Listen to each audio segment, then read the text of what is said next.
Good evening, ladies and gentlemen. Thank you so much for joining us for tonight's edition of HR Mentorship Learning Series.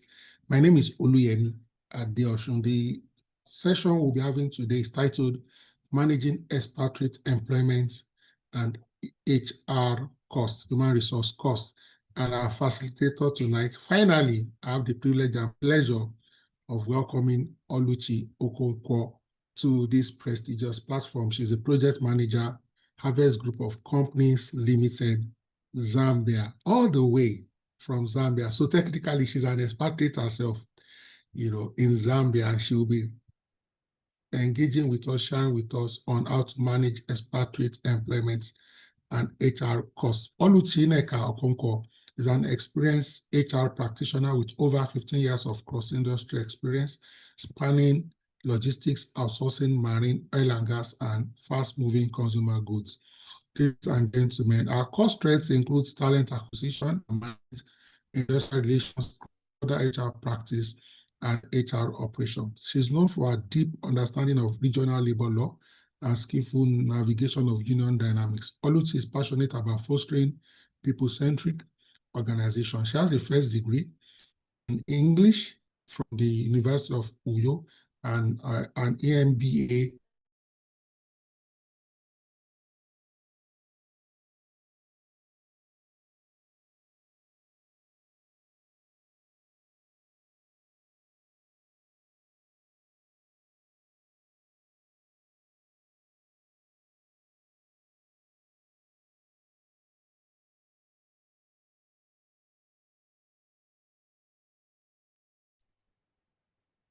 Okay.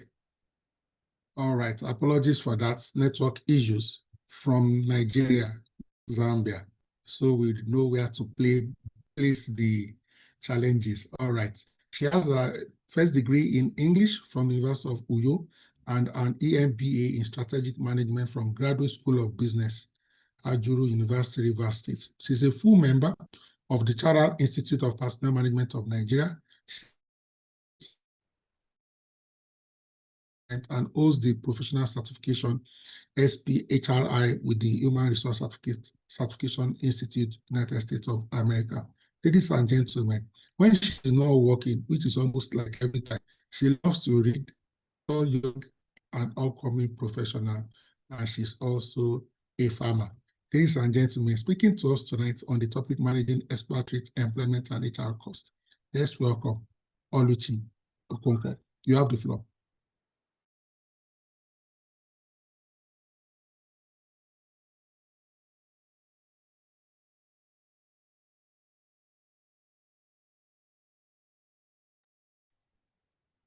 You will need to unmute, please.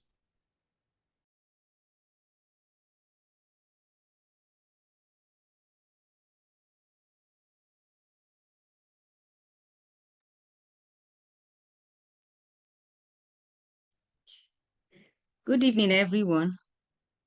Thank you, Dr. Yemi, for having me, and thank you for the opportunity. So this evening, we'll be looking at managing expatriates, employment, and HR costs. First, who is an expatriate? An expatriate is someone that is employed from his or her home country, which is outside the host environment, to come and work. Example, this evening we'll be looking at managing expatriate employment and HR costs. Who is an expatriate and why do we need to hire an expatriate?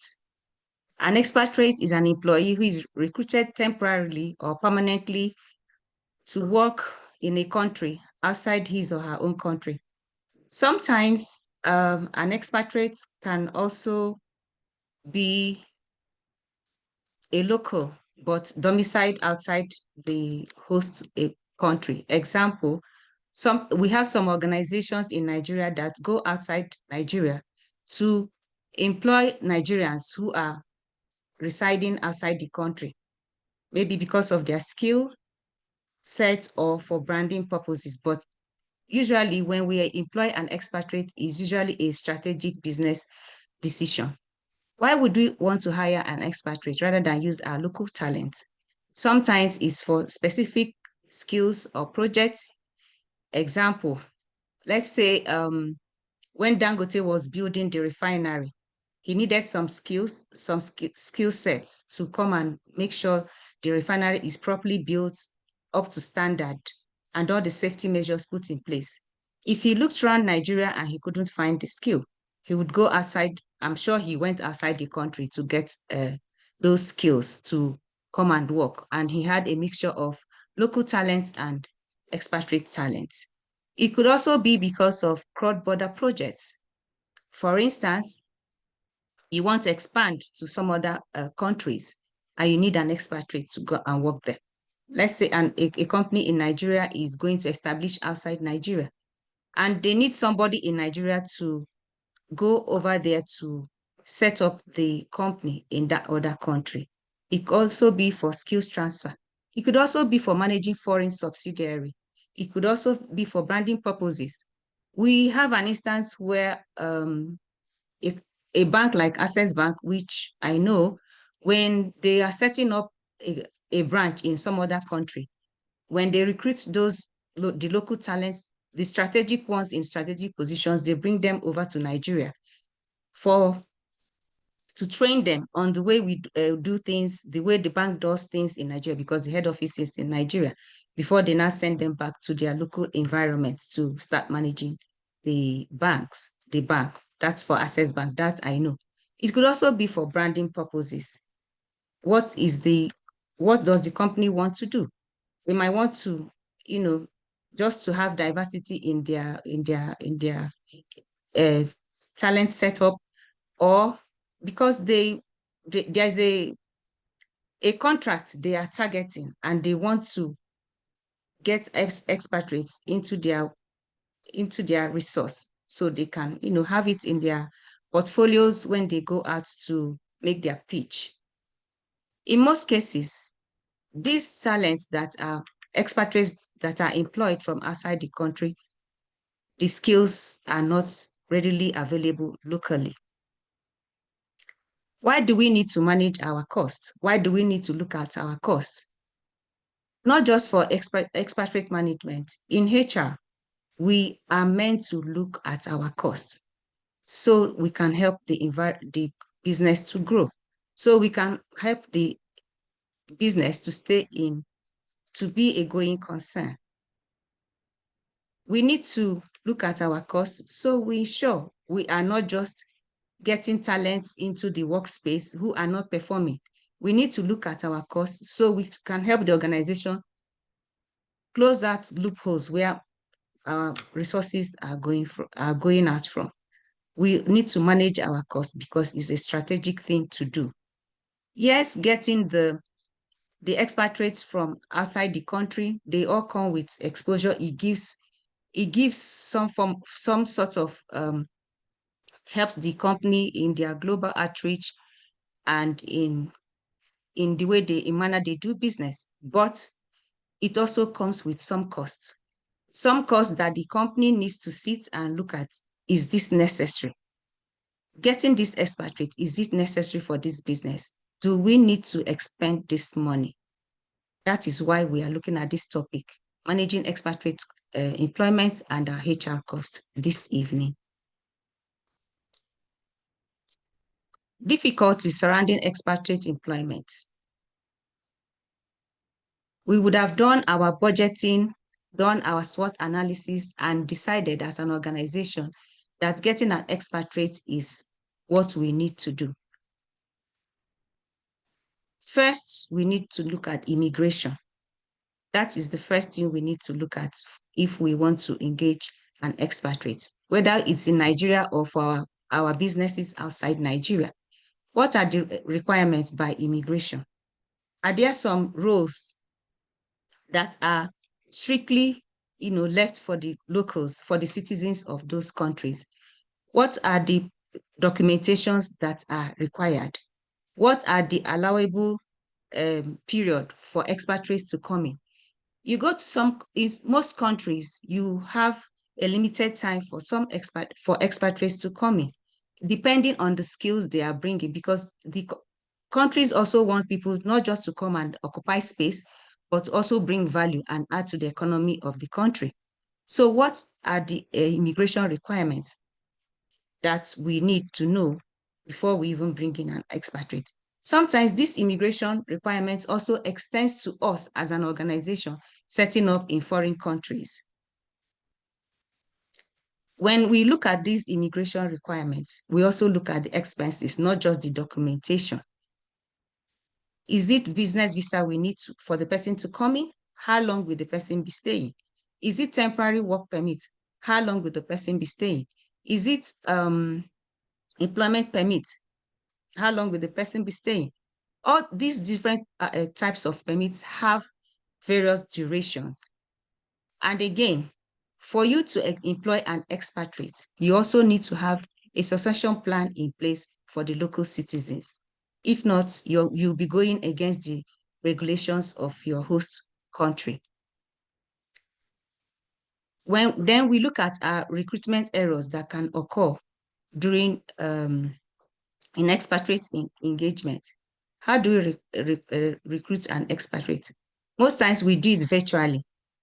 We do it virtually and either by, referral virtually, or we go to our social media pages, we go to LinkedIn and we look at their portfolio and we like what we see.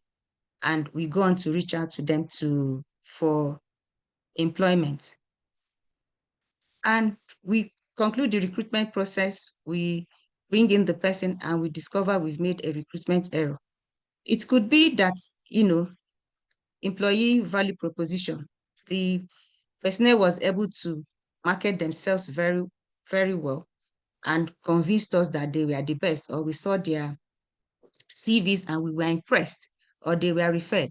But coming into our organization or the job role we employ them for, we find out that they are not a good fit for the job we've employed them for. I missed a point when I was talking about immigration. When we are looking at immigration, we should also look at what is the relationship between our country and the country we are going to employ the expatriate from. Is there some sort of relationship between those countries? Are they sharing resources? Are they sharing some form of, are they exchanging some form of values? Is there any form of business arrangements? Is there an aid, for instance, coming from those countries to our own host country? Let's take, for instance, what is happening, the US government is doing now, leaving some countries, setting up some stringent rules and all that. If we need to, from Nigeria, get an expatriate from Nigeria, how is that relationship between the government of USA and the government of Nigeria? How is it going to affect the employment of an expatriate? Let's look at health situation. We go back to 2019 when we had the COVID issue. You want to employ an expatriate, and is he coming from where COVID originated for China because he has the skill competence we are looking for? Is he coming from US and coming to Nigeria where malaria is prevalent? Those are the challenges. The expatriates you're also employing, are you allowed to conduct a pre-employment medicals at his country of origin? Do you have the resources to do that? Does the person have an inherent health problem that you wouldn't know, that wouldn't even come up during the pre-employment medicals? Those are the difficulties surrounding engagement of an expatriate. Culture of the host country and the expatriate. What is the culture of his country and the culture of the country he's being employed to? Let's take an instance of Nigeria. We are getting an expatriate from Germany, for instance. The culture of Nigeria and Germany, are they similar in any way? When he comes from Germany to Nigeria, is he able to adapt? Does he know of any traditional rite called Oru? Will he be able to respect that? Those are the things we also need to look at. The labor laws. We have various acts that make up labor laws. Sometimes we just mistake labor law for just the Employment Act or the Labor Act. Fact, when we look at various acts that relates to the employment of talents in the workplace, they all make up labor laws. What are the labor laws prevalent in our country? What are the labor laws prevalent in the country we are sourcing for this talent from? Is it something that we can accommodate in our environment, in our workplace? Is it something the personnel we are bringing in from this outside the country willing to let go and adapt to our own system? You, the employer or the HR personnel, are you even aware of these labor laws? You need to get yourself abreast of labor laws of any country you want to get an employee from, because the employee might want to negotiate based on their own labor laws and have that enshrined in his or her contract. I'll use Zambia for example. The Employment Act has it written and is not negotiable that every female is entitled to 1 day Mother's Day every month. 1 day Mother's Day, and it must be in every contract, whether you're an expatriate or you are local. What are they doing with Mother's Day? Mother's Day is for every female. They said it's for a female to take care of herself when she's in her monthly cycle. It's not negotiable. If you're employing somebody from Zambia, are you aware of that? The person coming from Zambia to Nigeria might want that enshrined in his or her contract. That means the person has 12 days additional leave in a year, in addition to the normal vacation days. So we need to be abreast of this. And it's a little bit difficult that you might not know all the acts that make up the labor laws all at once before you go ahead to employ an expatriate. But it's good you know the ones that are of utmost importance. We go to total reward. As a HR practitioner or as a business, have we done our total costing? Have we done our budget with regards to total reward before we go ahead to employ an expatriate? What are those things? What are those costs that we've seen or we envisage that might come up in future? Are we able to are we able to take on this cost? Is it something we can sustain in the long run? How many expatriates are we bringing in? How are we going to make money to take care of this cost? Our organizational policies. The expatriate coming in, where is he coming from? What culture, what policies is he used to? We have some expatriates when they come in, and you tell them about dress code, working hours, and all that. It becomes a challenge, even if it was discussed during the recruitment process. These organizational policies, are they able to adapt? Are we also able to support them in adapting to these organizational policies? Let's say, for instance, you employ somebody that is a general manager wherever he worked before, and he has a float of, say, 20,000 to do whatever he wants to do with it, either to attend business meetings, do some PR and all that. And he gets employed in our organization, and we are telling him, you don't have any float. For every 1 naira you're going to spend, you're going to get approval from the MD, from the CFO, and all that. That would be a challenge. We get to our employment contracts. How tight is our employment contract?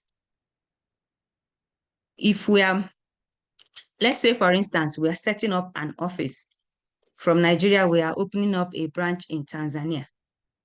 Do we know all that is required with regards to employment contracts in Tanzania? What are the elements that make up those employment contracts? you're employing an expatriate, your contract, does it have non-compete contained in it? Does it have confidentiality clause? Does it have force majeure on it? Does it have what happens in with regards to research and development? What happens when the employee is going to be repatriated? How tight is our employment contract when we are employing an expatriate? Are there some things the expatriates would want to let go and, a compromise with regards to employment contracts? These are some of the difficulties surrounding expatriate employment. Then we go to cultural fit and alignment. What is the culture of our organization? What is the culture of the expatriate we are bringing in? What lifestyle is he used to?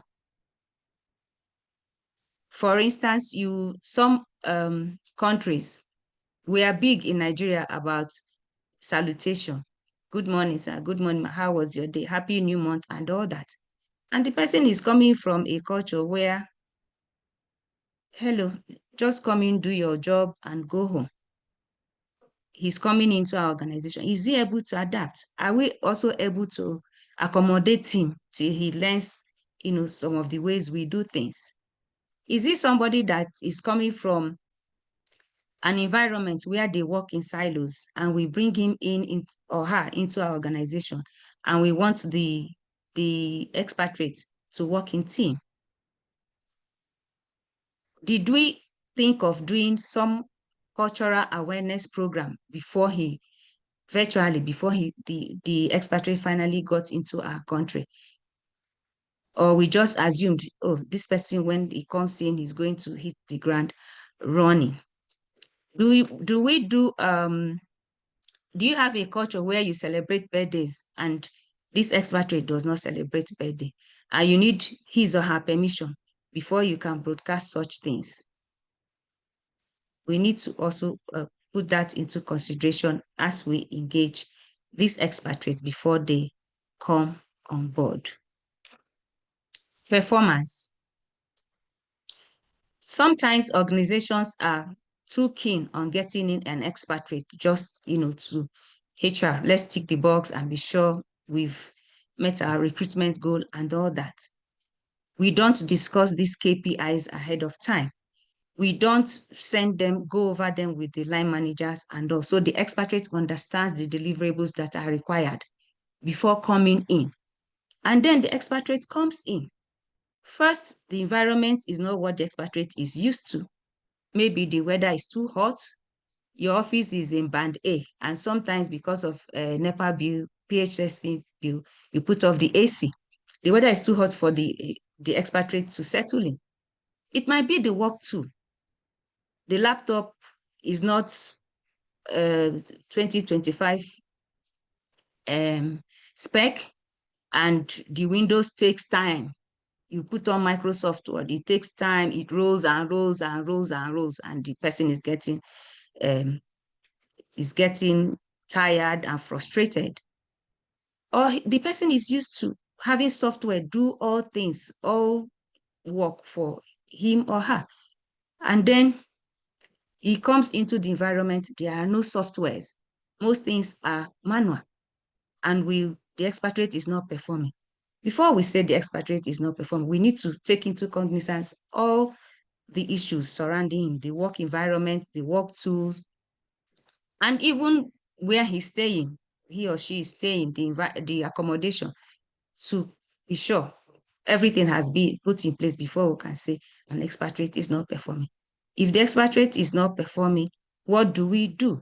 Do we keep on paying salaries? Do we extend the probation period? What do we do? Why the expatriate is not performing and still in the system? Retention. How can we motivate and ensure an expatriate stays while he's in our employment, or while we have the required regulatory document for the expatriate to stay in our country and in our organization. It might be a review of our total compensation package. It might be that some things, sometimes some aspects of happenings in the expatriate's life has changed, and the expatriates, need some form of another reevaluation of the things that can make the expatriate stay within the organization. For instance, you recruit an expatriate that is single, and he goes on vacation and comes back and tells you, oh, I now have a girlfriend, and I would want my girlfriend to come and stay with me here in Nigeria or wherever your organization is. And you look at it that this expatriate is talented, he's experienced, he brings value to your organization. And you're looking at it from a typical Nigerian, typical spiritual part of it. Girlfriend is not your wife. Why am I taking that burden? And it becomes an issue for you to retain this talent. You've gone way ahead of you, and you spend so much money to bring into the country to help the business grow. It could also be a review of some of our policies. Maybe we don't have work-life balance. We only have it on paper, and the expatriate is finding it difficult.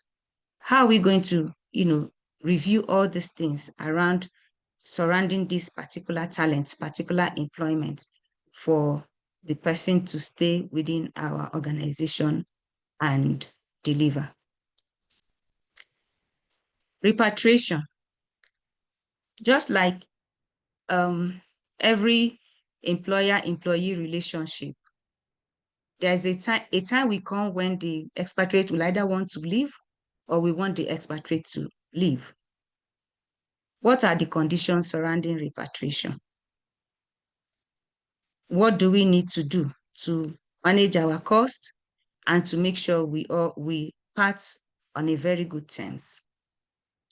What will you do if you engage, you've gone out of the way to, spend all the money on immigration, spend all the money on relocation and all that, and the expatriate comes in and stays 2 days, and he's telling you, no, I can't stay here. This place is not conducive for me. You need to let the expatriates go. What was in your contract when he was coming in? These are the challenges. And know that when you are repatriating an expatriate, you still need to go back to immigration to notify them that this expatriate is leaving. You need to also do the formal documentation for the expatriates to leave.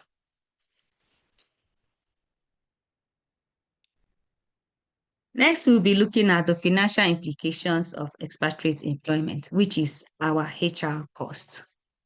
First, we'll look at our source of hire, recruitment, and applicable security risk. So our source of hire, where are we sourcing our expatriates from? What country?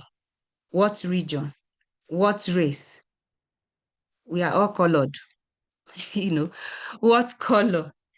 I'll give an example of, I'll use Fast and Furious. Most of us watch, a good number of people, let me know, so most of us watch Fast and Furious. When they were going to recruit Hanks, if I got the name right, the young man that was always chewing chips. Before they recruited him, they said they need someone that can fit into the environment very well without being, I think that conversation was between, I can't remember his name, the lead actor, that they need to recruit somebody that can fit into the environment without being dictated. So when we want to hire an expatriate, I'm going to use Nigeria as an instance. Where are we getting the person from? What country, what region? Let's say, for instance, the majority of people in Nigeria are Blacks in color. You now go to somewhere like UK or US and you get somebody that is as white as daylight with silky hair, he or she is going to stand out like a sore thumb in the crowd. But say in Nigeria, you go to somewhere like Zambia and you get an expatriate. The person comes into the country. The person, has the same skin tone, complexion, hair texture, and all that with everybody. And the person is moving around freely. This to an extent will reduce the organization's exposure to security issues. If you hire somebody that is fair or white with silky hair, he's going to stand out. You will need additional cost, additional security to enable the person move around freely. But when you hire somebody that's still using Nigeria as an example, it helps us reduce our cost implications. That doesn't mean that the expatriate doesn't need, you don't need to set up some kind of security perimeters around the person. But it's just that at first glance, that expatriate will not stand out. So to a certain extent, it also helps us manage our costs. While we are looking at this cost, we are not going to just look at the cost and overlook the value the person is bringing in. So again, source of recruitment, where you're sourcing from, the labor in that country, is the labor in that country expensive or cheap or affordable? When I was speaking with one of my friends recently, and they do a lot of expatriate hire in Nigeria, and she gave me some countries that where they go and source for expatriates from, that labor in those countries are affordable. So that's what they do. Compensation. These are also financial implications in expatriate engagement. It's a total package where you're looking at what form of compensation are you going to be giving to this expatriate hire? Would you require work-life balance? Would you require vacations every 3 months? This is outside the salary. What benefit is this will this expatriate be asking for? Are you willing to part with that, with the cost implication for that? Will this expatriate at the long run, if it's a startup, be asking you for some equity in the organization? If he has, brought value and helped in R&D to help you build the startup, are you willing, as the owner of the business, to part with that equity to that expatriate? What happens if the expatriate leaves the organization? And are there clauses in place while giving this equity to be sure, the stock gets, you have the right of first offer before the expatriate takes it out? We look at housing when you're engaging an expatriate. I'm also going to use Nigeria, for instance. You're getting an expatriate. Where are you going to house the expatriate? Are you going to house the expatriates in Ketu or Ikorodu or Ikoyi or VI? What are the cost implications of those houses? What are the cost implications for those houses? What level of skill are you even bringing in? What hierarchy is the expatriate you're bringing in? Is it going to be a duplex? Is it going to be a shared apartment? Will the expatriate be willing to share apartment with somebody he or she does not know? These are part of the cost that one has to consider while engaging an expatriate. Then we go to logistics. Logistics, mobility within the country. Under this logistics, we are looking at vehicle for the expatriate to move around. We are looking at the documentation he needs to move around. A colleague of mine, thinking he was in Nigeria, went and well, let's say what we normally do with our driver's license, we make photocopy, we laminate it, and we carry it around so we don't misplace the original. And he just sudden one day he got stopped on the road. And before you say Jack Robinson, they are saying he had fabricated the document. It took a lot of engagement, and we had to call some people in the office to, come and speak the language and let them understand that he actually had permits to be in the country. He only did this to safeguard the other one getting missing. And they said, no, here it is not allowed. Always carry the original with you. If he gets missing, go to the police station. So we are looking at this. For the expatriate to keep staying in the country, you need to make sure the status is up to date. You need to make sure the permit, whatever permit the person came in with, is it business visa? Is it temporary permit? Is it a work permit? The person doesn't go out of status. It doesn't expire, because it expires, the person runs into immigration. It's a whole new matter altogether. And you also have to pay penalty for that, apart from the person also being held somewhere before you're even coming to, explain and all that, and now do the needful. So apart from that documentation, this expatriate would also need to move around because of the what you've employed him to do. He needs to move around, maybe from location to location, or maybe weekends go out and see what the countryside looks like. How much are you willing as an organization to invest in this logistics? If it be an expatriate that his lifestyle is going to the club over the weekend, are you willing to bear this cost? And if he says, oh, that's what I need to, I go to the club, I unwind and all that, and we are bringing our Nigerian Christian mind to it, why are you going to the club and all that? We are being a stumbling block to the person's performance. Are you going to employ a driver to be taking the expatriate to the club to unwind over the weekend? Or are you going to get him an official car to take himself clubbing over the weekend? What are the security implications? Does he even have the required license to drive in the country before he's driving and taking himself to the club? These are some of the cost implications we should be looking at while we are thinking of engaging an expatriate. We look at health. Health, this covers extends to a whole lot of things. Example, the HMO. The HMO you are going to, the HMO plan you're going to get for an expatriate is not the same HMO plan you're going to get for a local talent. It is not discrimination. It is just what is right to do. The expatriate is in a different country. There might be situations that might require medical evacuation, or even if it doesn't require medical evacuation, but the expatriate might tell you that, oh, maybe because I need to have this surgery or something, I don't want to have it here. My families are not here and all that. I need to, go home and be with my family. Or he tells you, oh, I think Sweden is good in this, that. I would rather have the surgery there.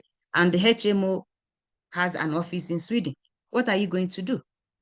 That is medical evacuation.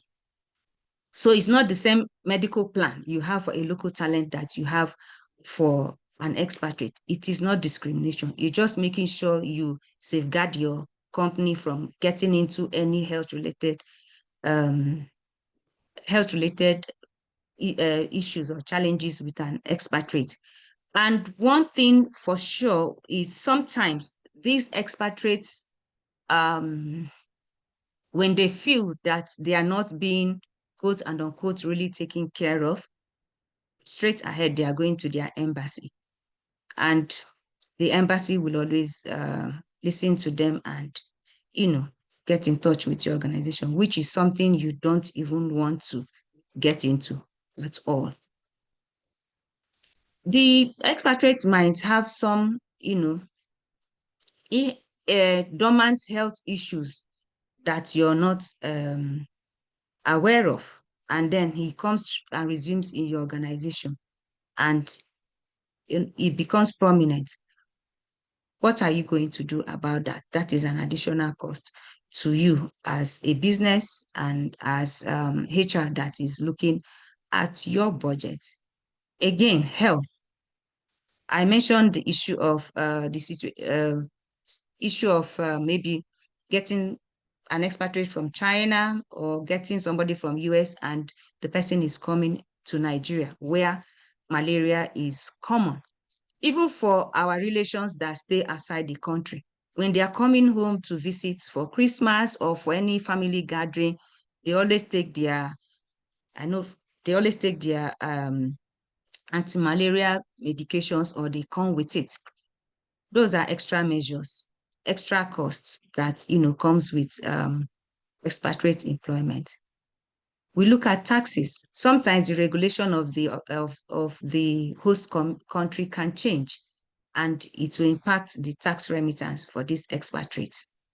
And they come back to you, and you're telling them, oh, there's been a review of the tax regulation in the country, and it's going to impact their take home. And they're telling you no. At the point where you were engaging me, we discussed and agreed and signed off that my take home is XYZ amount. I don't care. Please do whatever I need to do. That means for you to meet that tax element, is either you as an organization take care of it, or you now need to review his remuneration for it to take care of that tax element. Vacation. You get an expatriate and the expatriate needs to go on vacation. Who bears the cost of that vacation? Was that discussion had during the recruitment process, during the onboarding process, during the period you were signing off the contract? Was vacation agreed on? I know an organization that rather than bringing their allow expatriates to come in with their families and all that into the country in Nigeria, what they do, they allow them, every 3 months, 3 months, 6 months, depending on 3 months, 8 weeks, depending on the level, they pay for their vacation for them to go and meet their family. They said it was much more cost effective to buy their tickets, one person's ticket for them to go meet their family than bringing the family down to Nigeria. Because if you bring them down to Nigeria, they're not going to stay in a shared apartment. You're going to get them a whole apartment, and then it might affect your total reward because you're not having education allowance and all those things, because the children are going to go to school as expatriates, as foreigners, and it will affect your bottom line. So they took that business decision to allow the family stay, and the employee goes home every 3 months for 2 weeks and comes back. Relocation. This is part of the financial implication of hiring an expatriate. Even for us as even local talent, sometimes, let's still using Nigeria, for instance, when we employ, some organizations do that. When we employ somebody from, say, Enugu to Lagos, and because we really want that person to come on board, we say, oh, we are going to pay your relocation allowance. We give that extra allowance for that person because we really want that talent to join our organization. So we even do it locally, not to talk about an expatriate employee. So relocation, you're going to take care of the individual bringing his things from the country of origin into the country where you're employing him or her. How much is that relocation? Do you have a cap on the items? Let's say you're going to either freight them or send through cargo. Do you, as an organization or as a HR head or team member, have a cap on the kg allowed? The company can bear the cost of in relocating this expatriate from wherever he's coming from. Mind you, the Airlines are changing the cost of their kg every day. So are you willing and available, and do you have that money to spend on those relocation? The same applies to repatriation. The same cost applies. Why the expatriate is here? Some expatriates, when they are leaving, they would like to sell off their items and just go with 2 or 3 suitcases. What if you have an expatriate that says, oh, this television, I'm going with it. My dog, I need to go with my dog and all that. And you need to go and get the necessary papers for this expatriate to go with his dog, for instance. If we have that happen, do you have that in your budget? Do you have that money to spare as an organization? Now, something we are all, we don't want to talk about is the elephant in the room is death. When an expatriate dies in a foreign country, have we thought about the cost implication of repatriating, repatriating the remains to his or her country of origin? That is a cost we don't pray for. That is a cost most times we don't think about because, we are all Christians and we say, God forbid. But these are the costs we should think about and make budget for should it happen. And note also, before you even repatriate, if the person was ill or something, depending on the situation, you might need to bring the family, any of the family members over to come and, witness what is going on. So you are not, the organization is not accused of not taking care of the employee under their care. There might be also some other extraordinary expenses that, that are not budgeted for, like I've mentioned about the repatriating the remains of an expatriate to his or her country of origin. Those that sort of cost can come under the extraordinary expenses. Do we have that in our budget? Do we have that money? Is it an expense we think we can bear as an organization? Those should come in. We should think about such costs before employing an expatriate. We'll be looking at the strategies for managing HR costs in expatriate employment. First, we need to do our SWOT analysis for our business. Of course, we all HR people, we know what SWOT means: strength, weakness, opportunity, threat.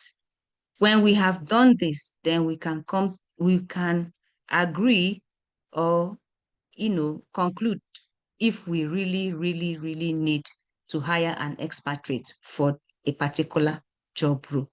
If we think hiring an expatriate would impact our business positively.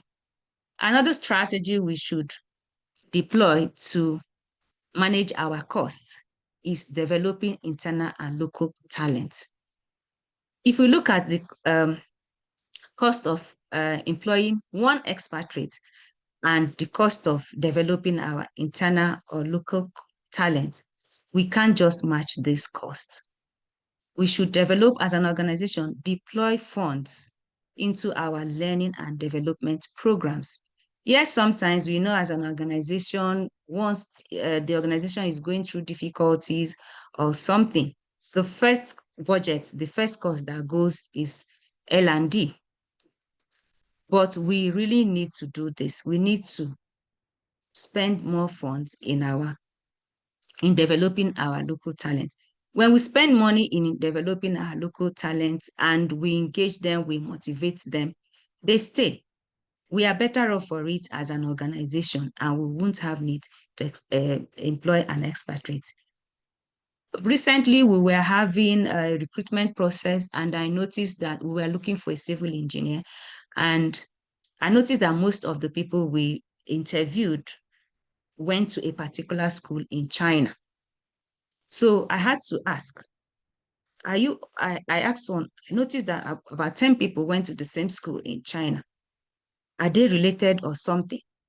I was told, no, they are not related, but the school had a specialty in there's an aspect of civil engineering I can't remember, but the school had specialty in that. And the government, provided a form of sponsorship for people that were talented and willing to go to China to study that civil engineering with concentration on that aspect. And so they are back into the country and they are helping the country develop, and also cutting down the cost of bringing in expatriates to do some of the work here. So we need to, channeling more funds into developing our internal and local talent. We should encourage knowledge sharing and skills transfer in our organization. How are we going to encourage knowledge sharing? We can encourage knowledge sharing by in silos. We can start small in various teams, in various departments. We can start small by, asking people to make their reports when they come back from learning and development program. And we can even have maybe once in a month have a knowledge sharing session in our organizations where we appoint people to come and share knowledge. And even in doing that, we can even discover talents within our organization that we can train further to help us in our L&D. Competitive remuneration.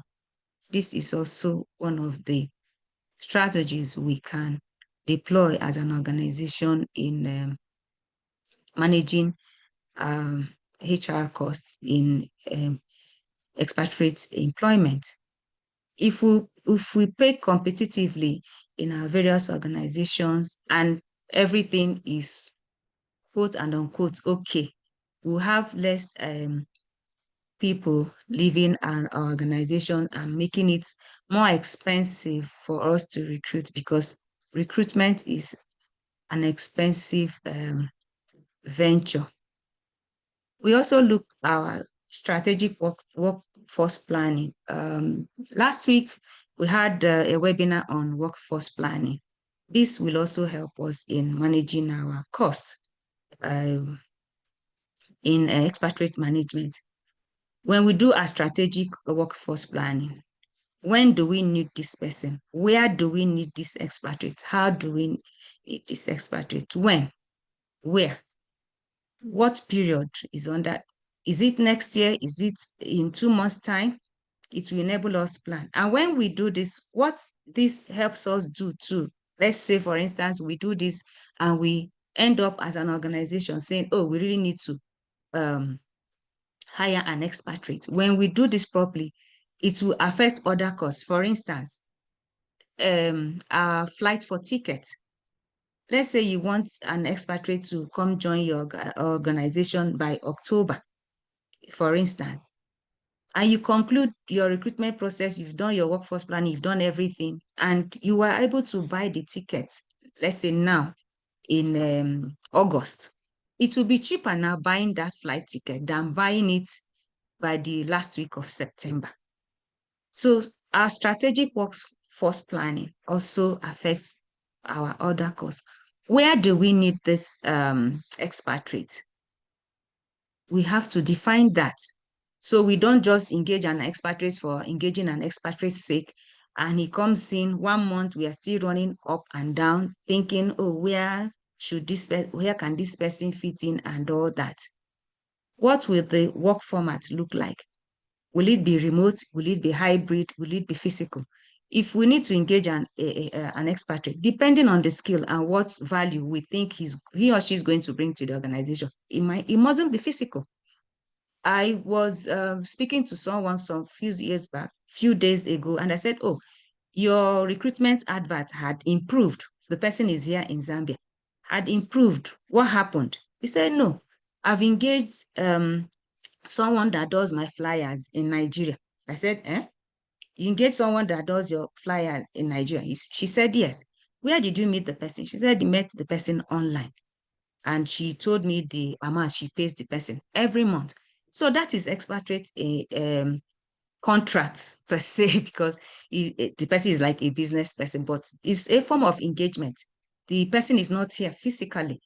So let's take that into some other roles that, we might want to. That is somebody that does a flyer, but let's take that into other roles that we'll look at. Must that expatriate come in physically into our work, into our country? If it's a job the person can do remotely without coming into our country, well and good. It saves us the cost of um, immigration issues, housing, logistics, health, HMO, and all those stuff. Is it hybrid? We put that into budget and know, oh, this person is going to be in the country 2 times in 6 months. And, you make your budget. It will help in managing our cost with regards to expatriate engagement. Next is localization of our policies. We can standardize our policies by giving it local flavor. What are the things that are common in the country where let's say, for instance, you open a branch in some other country? What are the things that are common in those countries? What are the things that are existing? We were going to open an office in another Southern African country, and I was going through their labor law, and I saw written there, workers' marriage 2 days. I said, what is workers' marriage 2 days? Something like that. I'm not quoting it right, but they said, oh, if the employee wants to get married, he's entitled to this leave. He said, but the person has leave already. Said no. And we went further down the section where it was explained further that the 2 days is not part of the annual leave, So we standardize our policies, but we, give them local flavor. Engaging an expatriate.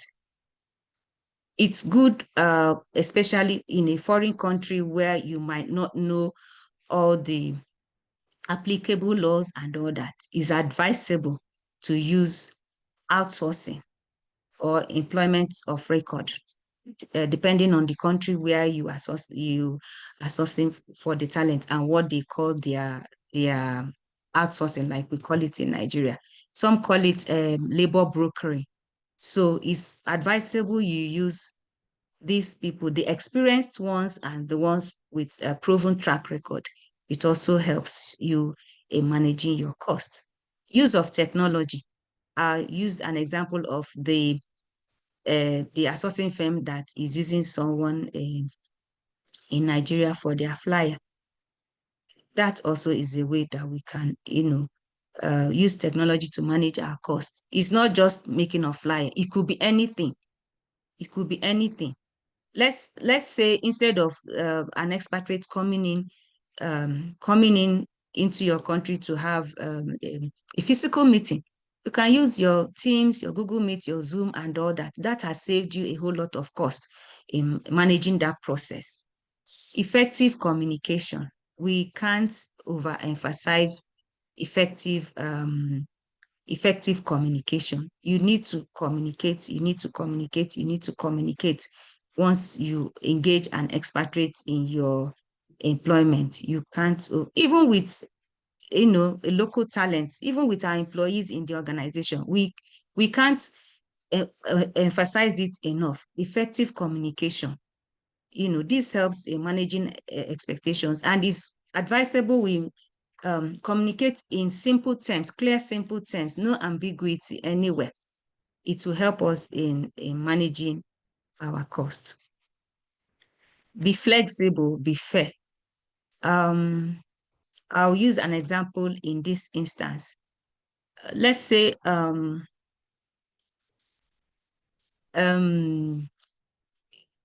maybe during the form of recruitment, your policy says, you will pay for your flight if you're going on vacation is to your place of recruitment, like where you were recruited from. Let's say you recruit somebody from Cuba, and your policy says You can only pay for your flights to Cuba.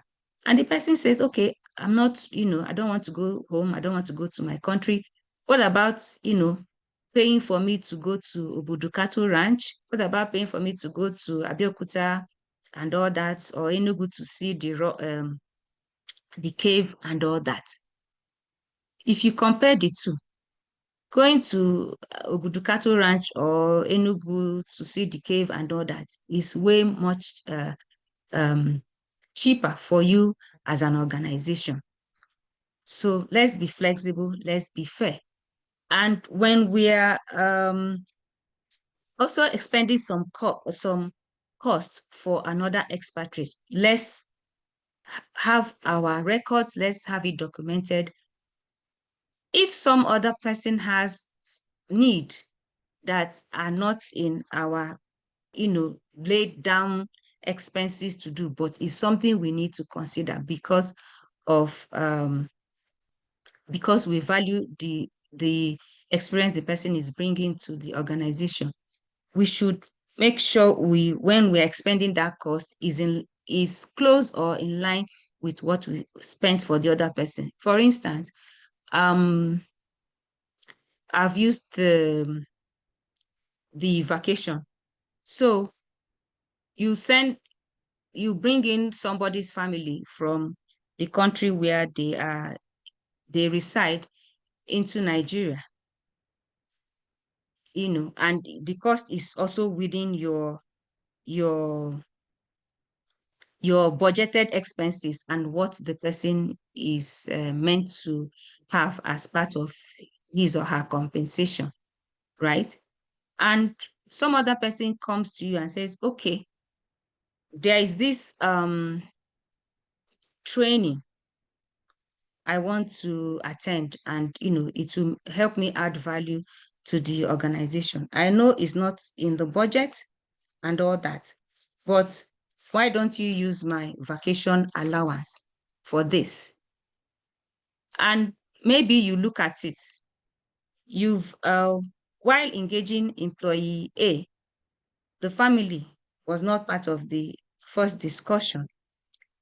And this person now, but you did that because of the value the person is bringing. And this employee B now wants to go for this training, which is above the expenses that his vacation would have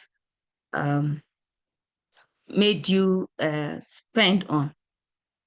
You look at what you did to employee A and look at what you did to employee B and check if they are close or if they are the same.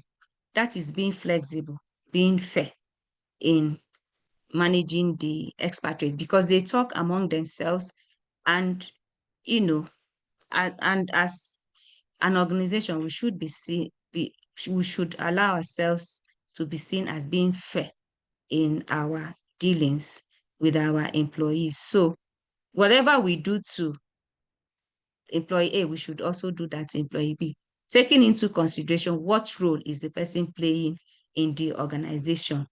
What are the perks attached to those roles? Because you said, oh, you must go for vacation at your country of recruitment, doesn't mean the person can't even spend that same amount within the country where the organization is. And lastly, is be informed. We should endeavor to update ourselves on applicable regulatory matters and requirements. These regulations sometimes change without our knowledge. We should seek knowledge. We should network to get ourselves updated on the applicable regulations, either in our industry, in our sector, or the country where we find ourselves, or even as it applies to the expatriates we are employing. You employ somebody from Tanzania, you need to know what's happening there. You need to, if the embassy is putting up some form of communication to their citizens in your country, you need to be abreast of it because it's in the public space and know how it affects your country. Let's say you employ somebody from Tanzania and you didn't know that the embassy has said, oh, everybody, all Tanzanian citizens are required to vacate Nigeria. For instance, I'm just saying, are required to vacate Nigeria for whatever reason. You're not aware and you wake up one morning, you can't find your employee. Maybe he didn't even bother telling you. He has packed his things. He has gone to the Tanzanian embassy for offtake to his place. Your work is affected. The business is grounded because the person holds a key position in your organization. So please, let's be informed. Let's stay updated with the applicable regulatory matters and requirements regarding the expatriates we get into our organizations. So we are coming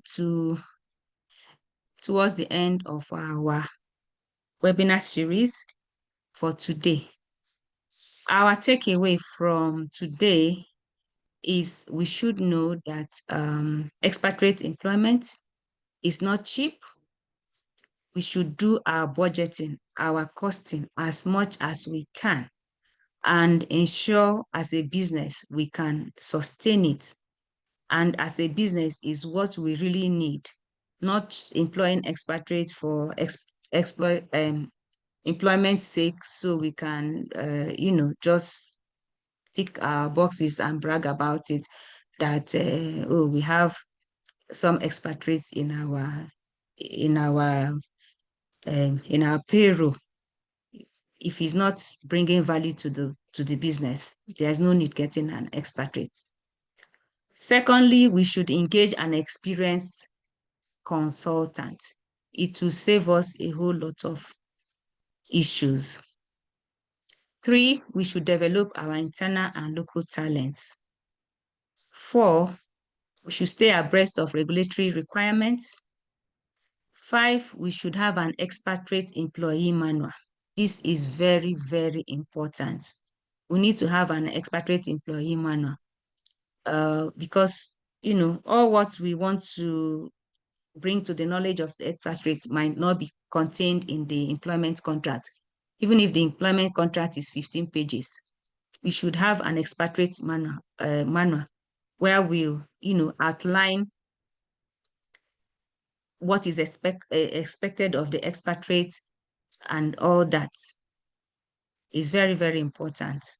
6, we should recruit from countries that are highly skilled but affordable. 7, we should be flexible and fair in all our dealings with the expatriates and with our local talent.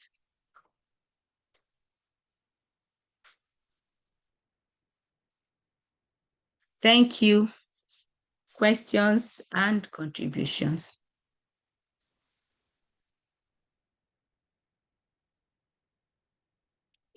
What have I done?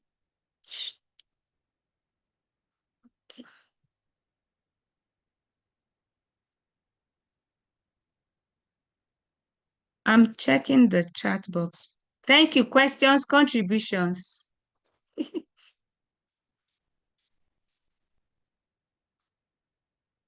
Thank you, JK. Okay, where do I hold on? Somebody is raising the hand. Let me see if I can unmute you. It's okay if it's me. I can unmute. Okay, you can. You can, yes. Yes. Well done, ma'am. Thank you very much for that in-depth expose. I used to be an expatriate, so I fully understand all of the things, and you ticked all of the boxes. So I say well done. Incidentally, I used to work with the British government Foreign Office, and I was an expatriate to different countries. They call us diplomats, but they're career diplomats. But incidentally, I was also an expatriate in Abuja, in Nigeria.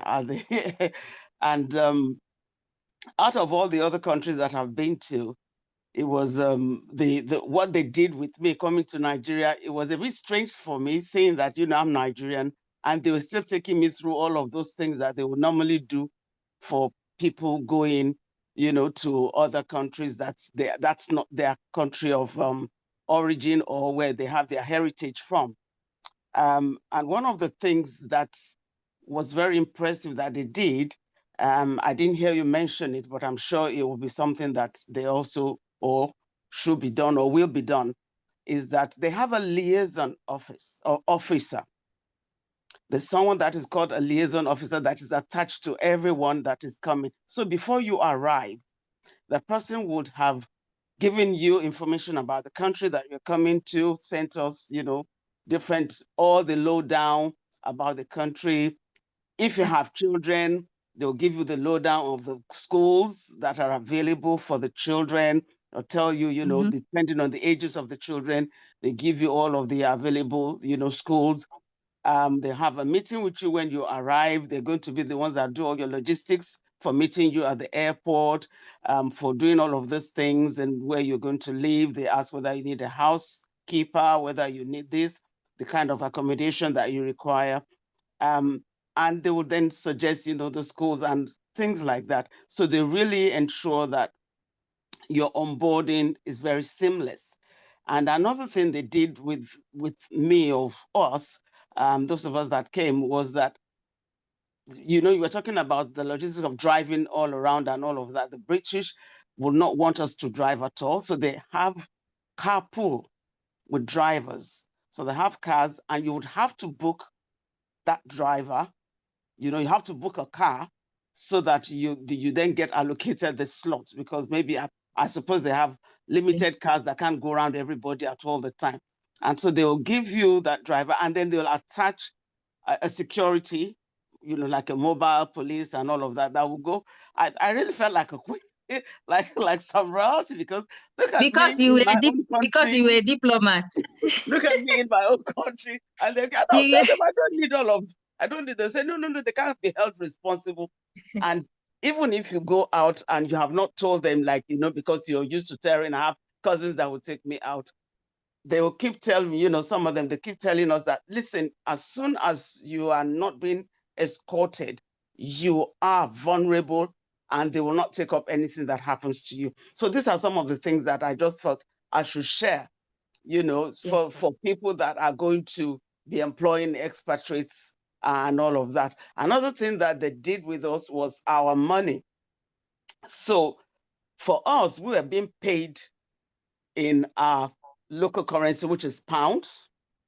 However, if you then needed naira, they will then say, how much do you need?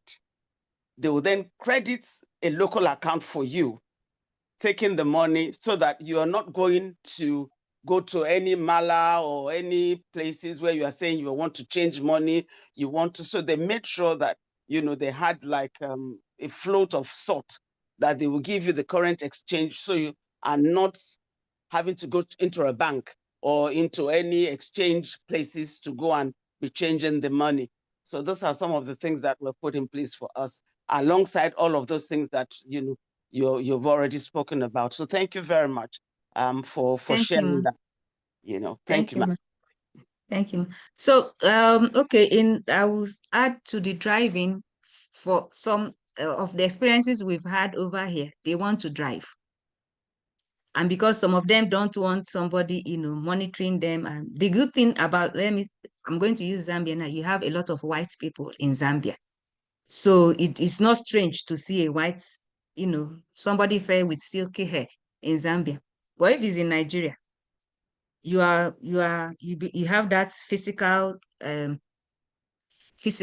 appearance at Oshodi. You're already a target. So, but here it's not like that. So some of them want to drive, Yeah, but what limits them from driving is you need to have a license. You can't drive here without a license. So if you have a temporary permit, they are not going to give you license.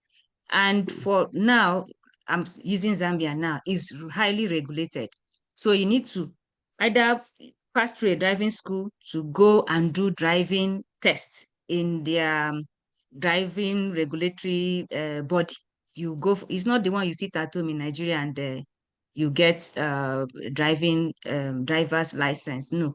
So some of them want to drive, and we have discussion with them and all that. And so far as their permit allows them, because you need to They don't present your see them at permit. home in Nigeria You anymore. need to present your permit before you are even allowed. So, yes. And also for the local allowance, to avoid the issues of, oh, you having so much cash and all that, you open accounts for them. Open accounts for them. They always open some, some form of sort of account with their passport that has limited time. I don't know the technicalities of that, but open Yeah, accounts for them so they have their ATM cards and with their international passports. LTF, Yes, limited time trading. yes. Mm. Okay, I'm looking at the chat box. Somebody is asking, what are the implications of on an organization if an expatriate dies in the host country? That's something you don't even want to go into. I will give the little knowledge I have. It might be more than that. So anybody that has experienced that, please share. First, before you even get to that point, like I mentioned when I was talking about health, if the expatriate is ill, you need to, that's the effective communication. You need to know. You need to have an idea as a HR person. Of course, you're not going to divulge that to some other person. You need to have an idea of, what is wrong. And if it's something you think it is serious, your organization can go the extra mile of having a discussion with that expatriate, and maybe does the expatriate want to go home to, get medical treatment? You bear the cost. So far, the expatriate is bringing value.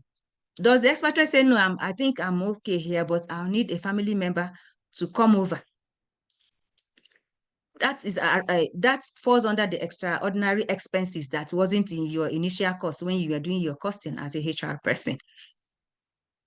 Does the person need to be evacuated? That's why the medical plan you have for an expatriate is not the same as you have for the local talent.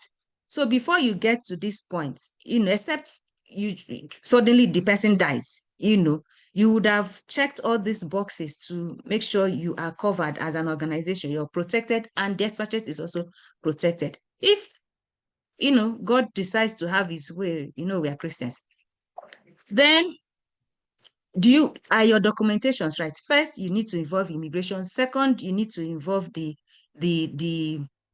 expatriate embassy. You need a lawyer.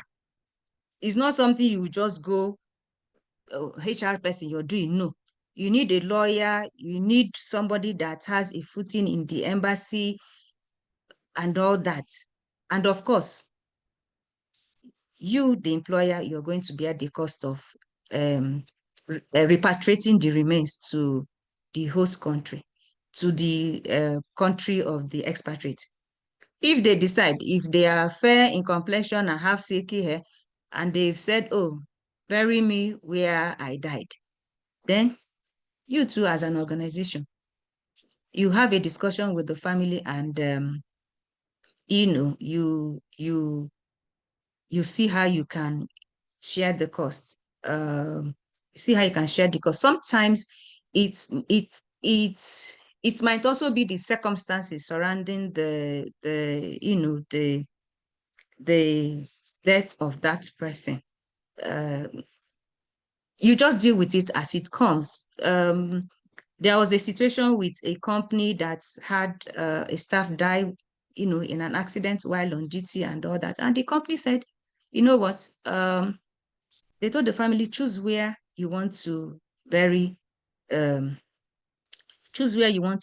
the staff. It wasn't an expatriate though. Because here in Zambia, they have burial places. So they don't bury at home. It's very rare they bury at home. They have burial grounds. And the organization went out of their way because this person died in active duty. They gave the family the option, choose where you want him to be buried, any of the burial grounds, and we'll foot the bill. And that endeared the organization to the family and to the other employees in the organization. So if somebody dies, you need to make sure you have your documentation right, make sure you engage a lawyer who is an expertise in this thing, you need to inform the embassy of the deceased. You also need to inform immigration. So it's a whole lot. This is the little experience knowledge I have about this. So if there's anyone in the room that has more experience or has experienced this, please share with us. Okay, and sorry, is it okay for me to say something? Yes, please. Okay, so one of the things that also has to be put in place is to know they have the levels of the kind of ailments. They would have stipulated the ailments. So if it's a common cough and cold, okay, we can treat you locally. So they have all the different grades, and where they will then decide, it's not even the person's choice to say, oh, I don't want to go. It's already in the contract that if it's something that needs to have surgery, or it's something that they have all of these categories, and the category will determine whether they stay to be treated or they have to be airlifted, like like they call it. They have to be taken away and airlifted Yes. to where they can get the proper. It might be in their own home country. It might be in a country that they believe they have expertise in treating that particular ailment that the person has. So that would already be part of what the discussion will be around when that person takes ill. But in the case of maybe like an accident happens, it wasn't planned, something happened. Again, just like you said, it would depend on the situation. There was one person that it was a case of armed robbers, that came to, not to his own place, but I think a bullets, got into the person, and unfortunately the person passed. So that circumstances, then determined all the other things, the legal implications, informing the family, and all of those things, and all other things will then, come on top of the situation or circumstances that surrounds the passing of the person. But in terms of being ill, there has to be some level of different grades of, ailments that would then say, this is it, this is the benchmark. If it's this one, then you can't stay, you have to go. If it's this one, these are the hospitals. They actually named hospitals. There are named hospitals that is not just any random, because those hospitals, they would have been checked, they would have met their criteria, they would have met all the things that they feel that it's adequate to look after those people, so they have hospitals and all of that. So that's just the addition from my side. Thank you. Thank you. Okay, so Francis is asking, is there any law in Nigeria that specifies how organizations should treat an expatriate? It's in the I don't know. immigration law. I don't know what you are about. He's saying treat, how expatriates should be treated, but there are laws regarding how expatriates can come in. There are laws regarding how you're asking how they should be treated. I don't know about how they should be treated, but there are laws. The organizational. Those are organizational, and it might be in the labor laws as well. It will be in the Yes, labor laws that will there are say, some when you employ an expatriate, the kind of things that would happen. Yes, what thing that is in some labor laws, I'm not sure. I can't remember the section if it's in our own Nigerian labor law, is you need to have succession planning. If you employ an expatriate, you need to have succession planning where you ensure skills are being transferred to the local talents. And mind you, if you have an expatriate, know that immigrations will be coming to visit you from time to time. So you also need to make friends with people in immigration. You need to, whether it's in Nigeria or outside, you need to have some form of relationship, somebody that can give you the hints and guide you. That's why yes, the takeaway I said, get an experienced consultant. So and also in some countries, there are certain roles that are reserved for the local talents. You can't give that to an expatriate. So if you're opening an office in another country, you need to also find that out, either from the Ministry of Labor or from, depending on what they call their labor office in that country, or from immigration. There are certain job functions that are reserved for local talents that you can give to an expatriate.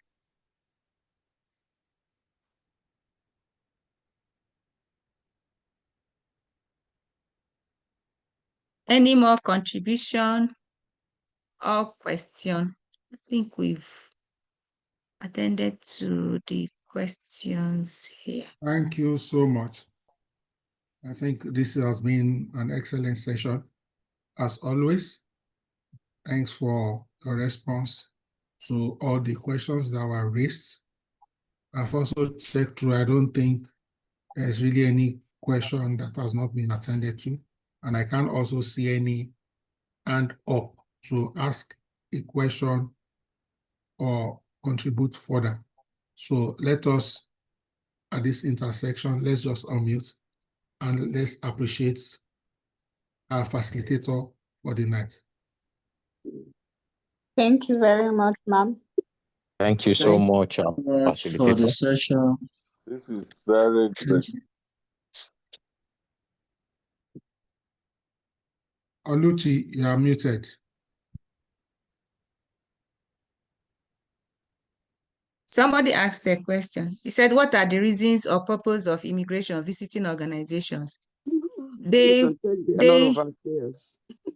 want to ensure that the expatriates you have in your organizations are documented. They are not illegal aliens. They have documents. Yes, and they are not overstaying, because if you employ an expatriate, you need to be renewing their documents, whether it's a business visa, temporary work permit, or permanent, whatever. You need to renew. So they are coming to be sure to make sure to inspect, to ensure that they have documentations and they are doing the work you told them they are coming to do. And they're also checking if the succession plan you submitted to the ministry is also in place, is actually, functional and not being on a paper only. So if you have expatriates, you should expect them to come. Okay. On a lighter note, Oluchi, maybe your next session, you come and tell us how to become an expatriate ourselves, so that we can be any. Don't let us No, we will ask Madam Omoba. She was a diplomat. I don't know if I can just chip in something and ask Oluchi a quick one. We have Uncle seen, K. especially, yes, so Uncle we have K is Uncle an K, expatriate. we've been waiting for you now.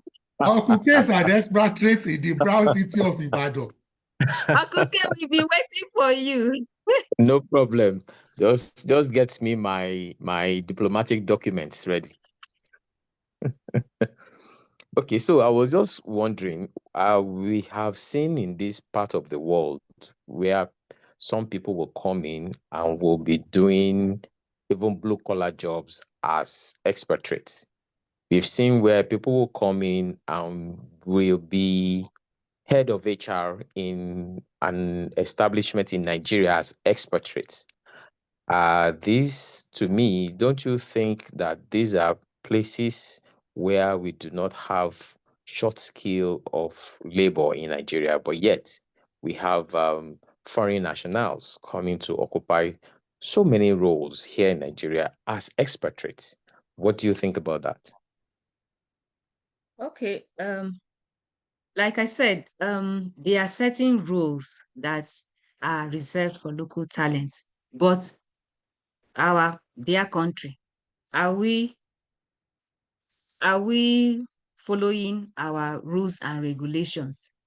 The regulatory bodies, are they actually doing what they are supposed to do? Are they doing their inspections? Because if they are doing their inspections and doing it properly, they will be able to identify these things. I know some years back, there was a period, it was a discussion in one of the CIPN conferences, CIPN conference, where they were talking about it, and they were talking about they actually said they knew some organizations and they were going to write Ministry of Labor and Immigration about it. So I don't know if that has improved now. But the thing is, if our regulatory bodies were doing what they are supposed to do, that wouldn't be.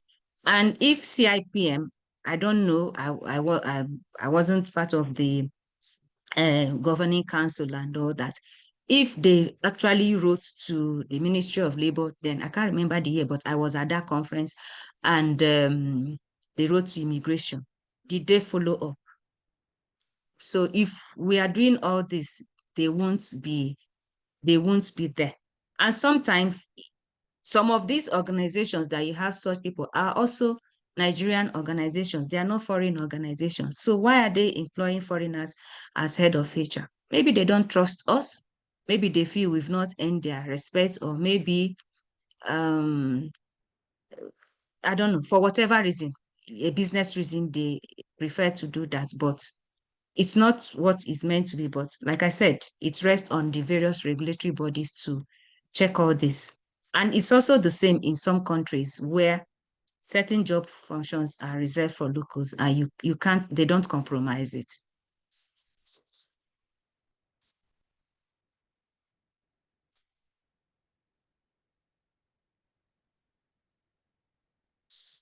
Uncle K, are you still on call?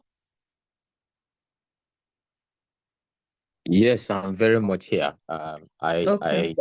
I happen to have some experience on that, and that's why I asked the question. I saw so many things that shouldn't be in the name of being an expatriate, and but that's not what we are going to talk about here on this call. But I have experience. In fact, the other one you talked about somebody dying. Somebody asked a question about somebody dying in the course of doing the job. I've seen that.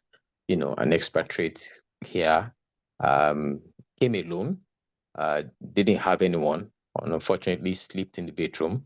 And, but all that was done to move the body back. We'll probably not say all that on this call. So, but you have done fantastically well. Thank you so much, Oluchi, for that beautiful, beautiful wealth of experience you have brought. Thank you, Uncle K. Okay, bye-bye. Go and rest. Thank you very much, man. Thank you. Which time Thank have Thank you you now for so much. having me. yourself? Thank you, Dr. Emi, for the opportunity and for the push. Yes, we'll push you again. Thank you for accepting to be pushed. We'll be pushing Uncle K. Please let Oluchi do the pushing. You don't push me, please.